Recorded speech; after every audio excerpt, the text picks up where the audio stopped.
Commissioner, you're under investigation by the Department of Investigation over your handling of a number of homeless families who are at the Bronx Intake Center, and the allegation is they may have stayed longer than they should have, which apparently is a violation of the law. What do you have to say about that? So, Marcia, last month we held a press conference and we stated the fact that we unfortunately fell down and did not meet our legal mandate to place families who come into path by 10 p.m. and place them by 4 a.m. We did a handful of families. We did not meet that legal mandate. But we also, I have to give credit to the staff who's doing a remarkable job as far as, looking at the migrants that's coming in. We've served over 6,000. This is an unprecedented number of families coming into, and individuals rather, coming into our system. And we want to make sure, first and foremost, that we're serving those families. As a person who, receives services from the Department of Homeless Services, I'm the youngest of eight children, a single parent household. We lived in a shelter for a little over a year. So I know how important it is to provide services to families that's in need. They coming in a traumatic state. For the asylum seekers, my heart goes out to them. My heart really goes out to them. And I know that the staff are really committed to providing services to them. Yes, did we fall short and not place a handful of families by the mandate because there was an influx of families? Yes, we did. And we admitted that. And I admit it. And I'm holding myself and my staff responsible for it. How many families are we talking about? It was a handful. It was 4 families when we was doing our evaluation. Since then, what we've been doing is really doing a deep dive to better understand where are the gaps. So not saying that what we did was right, but really looking at how do we fill those gaps? How do we do better? How can we also make sure we are fulfilling our mandate? And even just today, another family was recognized that was outside of the 4 a.m. Mandate. We recognized that. That same day? No, the following day. And that So did they sleep on the floor for hours, for days, for weeks? How long were they past the mandate? Absolutely. We do not believe in families staying multiple days at path on the floor. These they did not. These 5 families, how long past the mandate were they in the PATH Center before they were placed? So for 3 of the families, they were placed by 6:45 the following morning, and the 4th family was placed by 11 a.m. the following day. And they're supposed to be placed by 4 a.m.? By 4 a.m., that's correct. So it was a question of a few hours? It was a few hours, that's correct. But still, there are allegations made by somebody who worked for you at the time, Julia Savelle, that you made efforts you didn't want City Hall to know that this had happened. What do you say to her allegations that you wanted to cover it up? It's false. That is a false allegation. I informed City Hall Deputy Mayor Williams Isom within an hour of me knowing. So that was that Monday morning. Within an hour, I let the Deputy Mayor know that we had 4 families at PATH that were not placed by 4 a.m. And that was immediately. So, that's who I am as a public servant. I've been with the agency, HRA, for over 30 years. I believe in the work that we're doing. So my personality and my work ethic is not to hide anything. City Hall is our partner. They're here to help us. So to let Deputy Mayor Williams Isom know immediately, Marcia, that's what I did. So Julia Savelle has told me that you told her that you didn't want City Hall to know. That's false. That's not accurate. And the text message reflects when I said to Deputy Mayor Williams Isom, 4 families were not placed by 4 a.m. I told her that immediately. When I found out, when my staff informed me, within an hour, I told the Deputy Mayor. So, but Legal Aid and others are saying that there was no report made of the fact that these 4 families stayed past the legal mandate of 4 a.m. So we did tell Legal Aid the following day. Fault me for not knowing the law. I knew the policy is that we had to inform Legal Aid if we not meet the mandate. The law reflects we have to tell them, promptly. they may say that we did not inform them promptly. We informed them the following day. But Marcia, now I know it, right? And folks will say, oh, but you've been with the agency for over 30 years. Department of Social Services has two arms. It's the Human Resources Administration and it's the Department of Homeless Services. I have oversight of both. I spent my entire public career in the Human Resources Administration. So as a new commissioner, I'm learning. The learning is being instructive of how I manage going forward. So Julia has told me that that's ridiculous, that you've been in the department for so long, you should know the law. I wish I knew all the laws, Marcia, but I don't. I don't. I'm learning, and I'm understanding what our policies, what our procedures, how should we perform, and I'm working towards that along with my competent team. So Julia Savelle has been questioned by DOI for some 3 hours, according to her, and she's blaming you for a cover-up.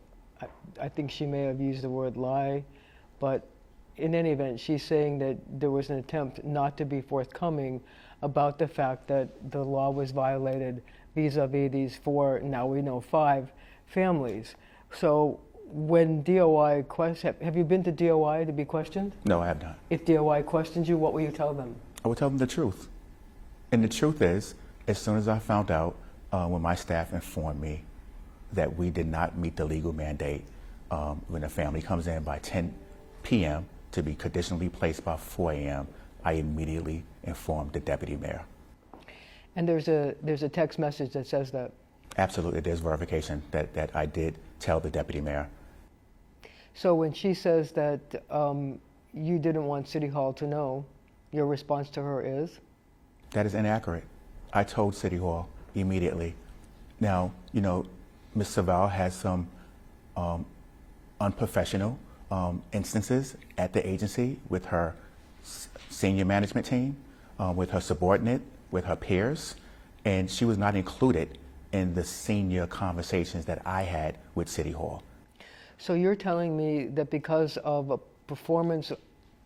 lack of performance on her part, she was excluded from conversations with senior people at City Hall? Absolutely. As the commissioner, I communicated directly with the deputy mayor. Why was Julia Savelle cut out of those conversations? She was your chief communications officer. Well, Marcia, as I stated earlier, unprofessional behavior, that she exhibited in the past, I didn't feel it was a need to include her in these conversations. Can you tell me about this unprofessional behavior? I don't want to go into details of her personnel, Marcia, but there's documented instances where she was unprofessional with her peers, with her subordinates, and with senior management. She's also saying that she was fired because she accused you of lying. That's inaccurate. That is false. That's a false statement.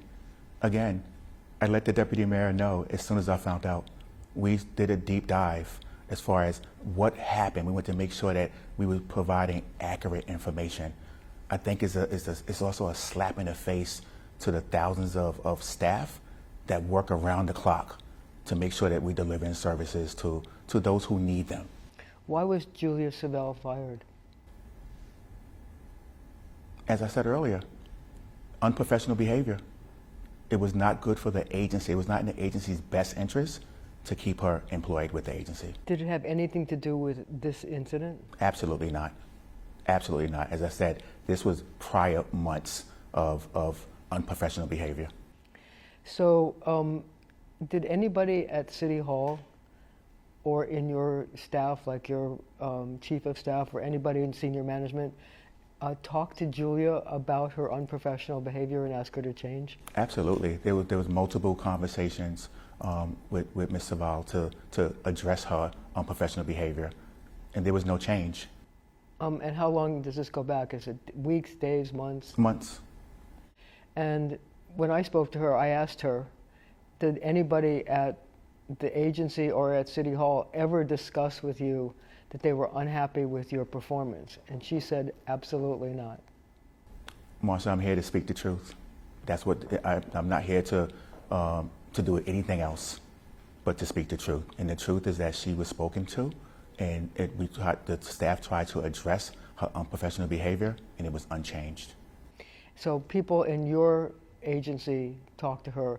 Did anybody at City Hall talk with her? Not that I'm aware of. They did. But I have information to believe that somebody at City Hall might have spoken to her as early as June. So is it fair to say that her unprofessional behavior predated this incident? Absolutely, it predated this incident. Again, I'm only going to speak the truth. That's who I am. I'm not going to make a story up just for the sake of making a story up. So, just so that I understand this, her behavior in the office caused you to have questions about her performance, and so you cut her out of senior staff discussions. That is absolutely correct. When do you think that started? That started probably a number of weeks ago. I would say like maybe absolutely before this. There was instances where it was unprofessional behavior, interactions with, like, again, staff, her subordinate, her senior, her manager, and folks were informing me that there was some personality challenges there. Were there complaints about her behavior? Yeah, absolutely. And I guess because of personnel reasons, you can't go into that. That is correct. The thing that I'm sort of interested in is the fact that here you are, the Commissioner of Social Services, and in addition to a burgeoning homeless problem in New York City, you're suddenly faced with the need to take care of thousands of migrants who are coming here. How many migrants have come here in the last several months, and what are you doing about it? Well, Marcia, we are a sanctuary city, and as the mayor said, Mayor Adams, we're going to welcome these New Yorkers with open arms, and that's what we're doing. Over 6,000 individuals has come to New York City and came into our shelter system, and when they come in, we address their needs. We do the assessment. We want to understand how can we help them. We address their basic human needs: food, shelter, water. And then we want to look at what type of wraparound services they require. And I understand this as a person who lived in the shelter system. I know how traumatic it is, but I also know how the city can help you. And every day I want to be there to help these families. Do they have needs that are different from the homeless population you generally serve? They're homeless. They have nowhere to go. They have language barriers, yes. But also some New Yorkers have language barriers. But we want to make sure we are addressing those needs. So you need to get translators on top of everything else in order to figure out what they need? But we always have translators, right? We need additional translators because the influx of folks that's coming in that don't speak our language or understand written, we need to make sure that those resources are there for them. So when they're coming here, they basically have the clothes on their back and that's it? It's the clothes on their back, Marcia, and it's really heartbreaking. At the Port Authority, my colleague, Commissioner Castro, he's there and his team to greet them, and they're getting off the bus dehydrated. Some need medical attention. We even had a person that came here, tested positive for COVID. So imagine traveling from Texas on a bus with limited resources, and then coming to New York City, getting off that bus with nothing. We're going to be a city to help them, and we are. Mayor Adams is committed. We're here to help, and we're looking at what other resources from our federal partners, how can they help us? So you say that there's been 6,000 migrant families. What's the average number of families or homeless or migrants that are not family members? What's the average number you have to deal with on a daily basis? And how is that stressing your system? You saying that's not migrants, Marcia? I'm sorry? Non-migrants? No. First, let's deal with the migrants. How many migrant families are you dealing with on the average day? And how is that stressing an already stressed system? So when the buses come in, we could take in anywhere between 10 and 100 people daily. So that's on top of our existing homeless population. So the existing homeless population, how many people do you deal with on a daily basis? Just people who are not coming here from the border? We have 50,000, approximately 50,000 individuals that's within our shelter system. As you know, Marcia, New York City is a right to shelter city. So when one presents themselves to us, we provide shelter to them. So at the city council hearing that you testified at the other week, you said that there was a 1% vacancy rate in your shelters. If that's the case, what are you doing with these 6,000 people who have come here on top of an already stressed system? Where do you put them? So let me clarify. The 1% vacancy rate is for families with children. Our single adults and our single population, we have vacancies there. We have in collective like over 2,000 vacancies already within our system. But for families with children, there's a 1% vacancy rate. And that's where we had to open up 13 emergency hotels because we had to create the capacity for the families. How many more do you need? We're basing it on capacity and looking at the families that's coming in from the border. And we put a emergency procurement out, and that's going to be helping us to open up these additional locations so that we can serve these families. So I saw the emergency procurement RFP that you put out, and it's asking for 5,000 spaces, 5,000 rooms at commercial hotels and other facilities. What kind of facilities are you looking for? Will you accept in order to deal with this influx and the expected increase over the next weeks and months? So we have the solicitation out, and it's actually the deadline is today for our not-for-profits to apply for it. And we're going to make sure that we have capacity. We're not going to turn our backs on the asylum seekers that's coming here. So we're going to make sure we create capacity to serve these individuals that's coming into New York City. So we're talking about where we're going to put them. What, every borough? I mean, tell me about what you're hoping for. When people respond to the RFP, what are you hoping they're going to offer? We're hoping that they come to us with locations, with viable locations. We're not going to place individuals into secondary standard type of locations. We want to make sure that the provider that applies can provide appropriate services to these individuals because they come into us, Marcia, right, with a lot of challenges. They took a long, grueling journey from their homeland to get here, and we want to service them, and we will service them.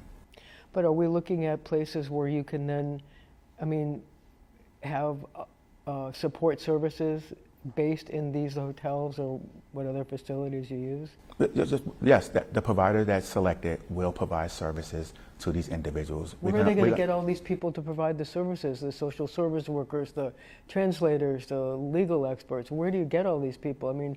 Are you putting out an RFP for more people to hire more people to do this? Well, that's why we put the solicitation out, because those providers are going to then staff up to ensure that they can provide the services. We're also going to open up a resource center because we want to have all of the appropriate city resources under one roof so families don't have to go. We're still evaluating and assessing where that would be. And how do you get the money to provide them with food and shelter and clothing? But the other thing is, are you finding them jobs? Are you giving them a financial stipend? How are they going to survive if they come here with nothing? Right. And this is where it's so important, that our federal government come in and assist us. And we've had a really good conversation with the White House staff. The communication is open. I'm really optimistic that they're going to assist the city in this initiative. How much money do you want? Oh, that's in discussion right now with City Hall and with the White House. Do you have a wish list? Of course I do. The wish list is to be able to help every individual that comes to us, and that's not even a wish. That's what we're committed to doing. Is there any ballpark figure about how much this is going to cost the city? What we're doing, I want to make sure, and City Hall is definitely doing a real assessment as far as what financial is needed to really handle this influx of asylum seekers coming in. So you had no idea because you didn't expect that you were going to get these people? This was unprecedented. This was not planned at all. We did not know that the governor, Governor Abbott, was going to start, shipping people, which is so cruel, to New York City. But you know what? The Adams administration, we're going to receive them and we're going to help them. But we know that we need assistance from the federal government as well. So what other services do you have to provide? I mean, what about educating the children? What's going to happen there? So important, so important. Adams administration, we do not work in silos. The mayor has said it consistently and constantly. So we're having the Mayor's Office of Immigrant Affairs, Department of Education, close communication, understanding who's coming in. Department of Homeless Services, I just had a meeting with Chancellor Banks yesterday to kind of go over, here are the school-age children in our system, and we want to make sure that our new babies that's here in New York City are ready for school next month.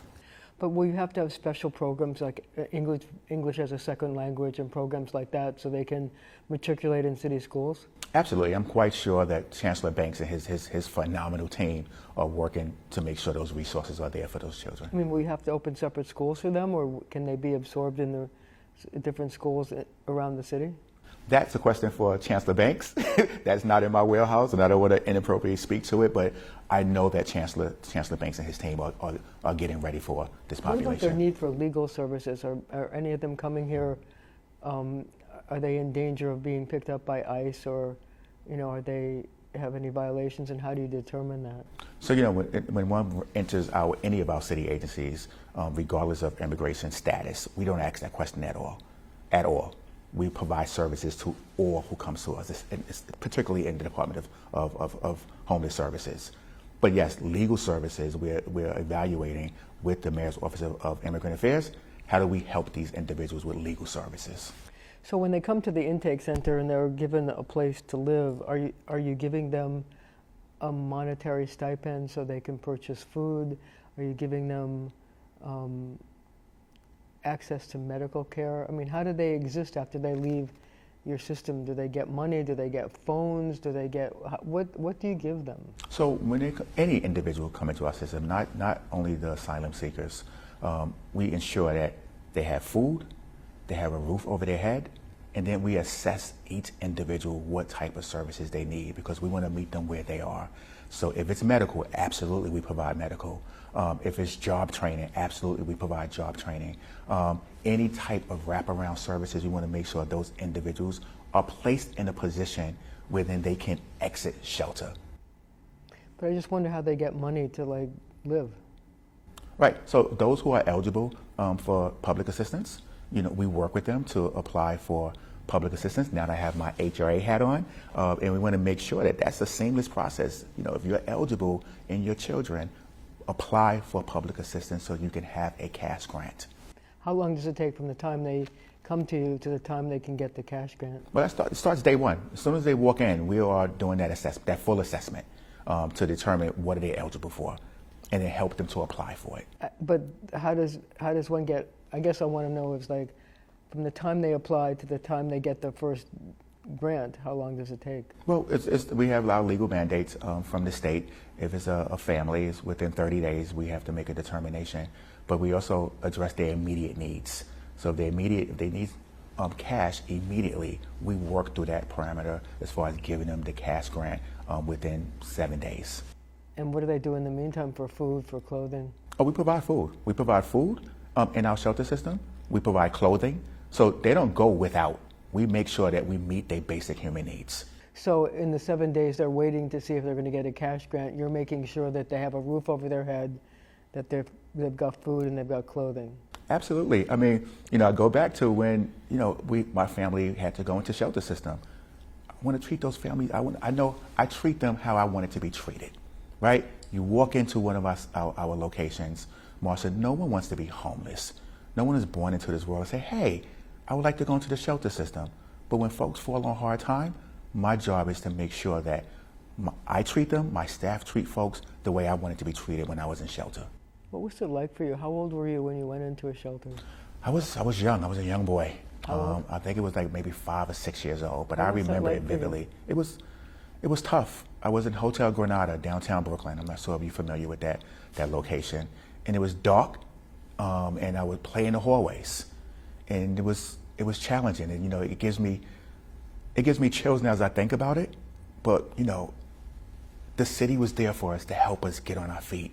And thank God my mom was able to move us out of that shelter and get us into an apartment. But I know the city helped us. How long were you in the shelter? I believe it was a little over a year. Did it make you feel like there was a stigma attached to it? At the time, no, because my mother made sure that, with my 7 siblings, that, we were proud of who we were. And did you go to school during that time? I did. I went to public school. And you felt that you got the food, the clothing that you needed? I don't feel as though I received the attention, and that's why mental health is so important, and that's something that I'm focused on as the commissioner for the Department of Social Services, because we know that our children are also going through trauma of not being permanently housed. So we want to make sure we focus on that. For me, if you're asking me my personal experience, no one spoke to me about it. I knew I was in a not a permanent housing. But, as a child, I was like, oh, I got this big hallway that I'm playing in, but why is it so dark? But you felt like a lack of stability? Absolutely. So did that color how you decided to be commissioner here, because it gave you a different sensitivity than somebody who hasn't gone through the shelter system? Marcia, I knew from an early age when I used to go down to, they back then called the welfare center with my mother to do recertifications, that I wanted to be a public servant, because I wanted to give back to those families, those individuals, what was done for me, for my family, and make a difference. And your 7 brothers and sisters? And my 7 brothers and sisters. It's an amazing story. So I guess the next question I have is this. So given the fact that you've had this influx of 6,000 so far migrants, what stress has it placed on your ability to deal with your regular homeless population? I give kudos to the amazing staff.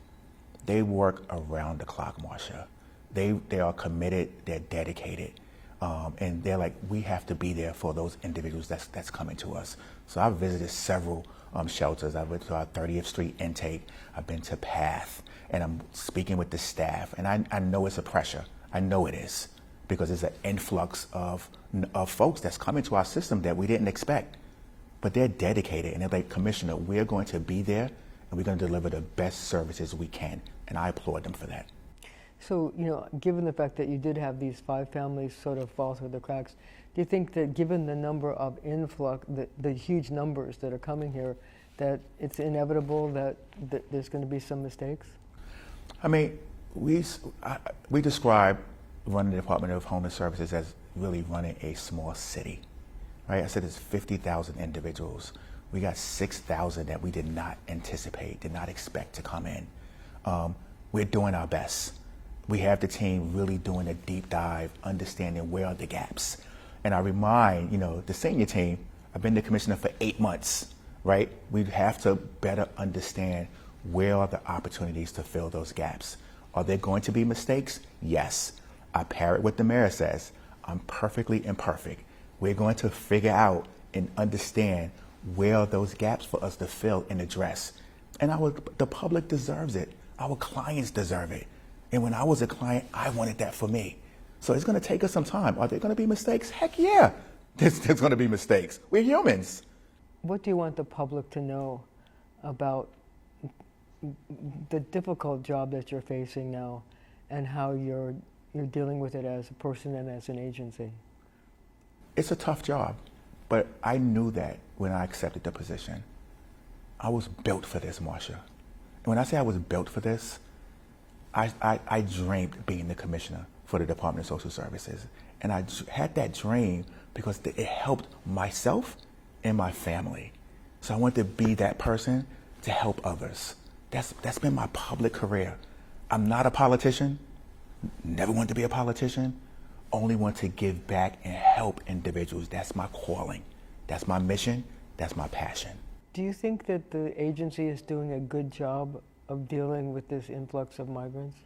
I think the agency is doing the best job that they can do with the resources that we have.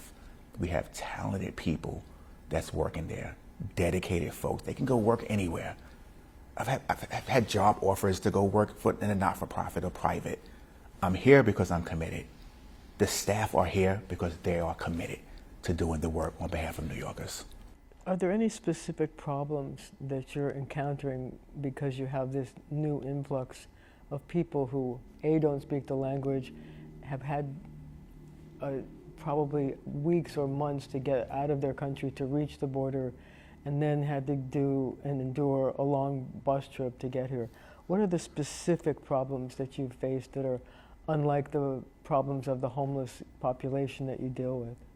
It's the language barrier, right? I said we have contracts to do translation. You know, to have an influx of individuals that's coming in that speak another language, write in another language, read in another language. We need to make sure that we have the proper resources to communicate with them effectively. Do you have enough resources now?